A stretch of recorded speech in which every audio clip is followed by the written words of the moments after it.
আসসালামু আলাইকুম সবাইকে। কি অবস্থা সবার? কেমন আছেন আপনারা সবাই? যারা আমার ভিডিও দেখেন তাদের খুব কম অংশ মানুষ সাইফানকে চেনে না।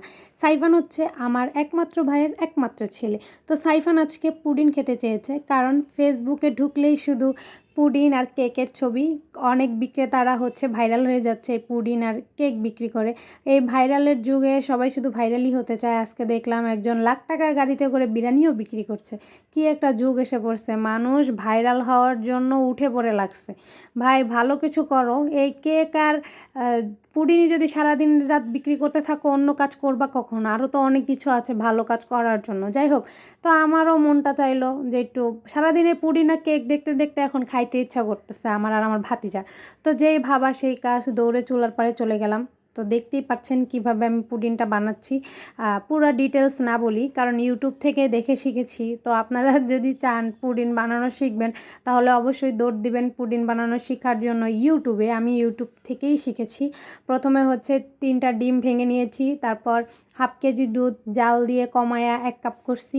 তারপর ওটা ডিম চিনি একসাথে গুলাইয়ে নিছি। তারপর ওটা একটু ছেঁকে এক মানে সুন্দর করে ছাঁকতে হবে, 2 বার ছাঁকতে হবে। ছাঁকলে আর কি পুডিংটা ভিতর থেকে খুব সুন্দর হয়। বেশি আবার চামচ দিয়ে নাড়বেন না।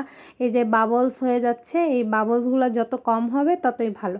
তো তারপর হচ্ছে আপনাদের বাসায় যদি ওভেন আর না থাকে আমাদের মতো, তাহলে এরকম একটা পাতিল নেবেন, একটু পানি, মাঝখানে একটা টুকরা কাপড় বা টিস্যু দিবেন। তারপর হচ্ছে 20 মিনিটের মতো জাল করে 1 ঘন্টার মতো ফ্রিজে রাখবেন, ডিপ ফ্রিজে। আর নর্মাল ফ্রিজে রাখলে 2-3 ঘন্টা রাখতে হবে।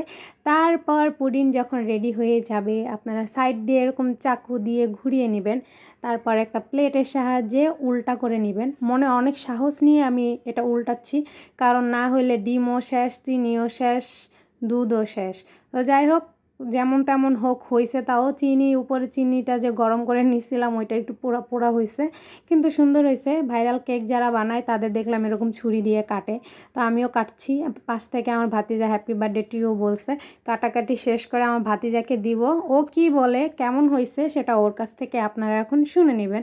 আমি নিজে বললে তো ভাববেন নিজের প্রশংসা নিজেই করছে, তাই আমি আমার ভাতিজাকে হচ্ছে ভাববেন না আবার শিখাই দিছি। ও নিজ থেকেই বলছে ফুপি পুডিংটা অনেক মজা হয়েছে। এখন শুনে নেন ও কি বলতেছে। সাইফান, ফুপি যে পুডিংটা বানাইছি কেমন হয়েছে বলো? অনেক মজা। ইচ্ছা করতেছে যে পুরো বাটিটাই খেয়ে ফেলি। থাক বাবা, বাটি খাইতে হবে না, পুডিংটাই খাও। না, খাও খাও, সবাই দেখুক তুমি অনেক মজা পেয়েছো। তুলতেই পারছো না।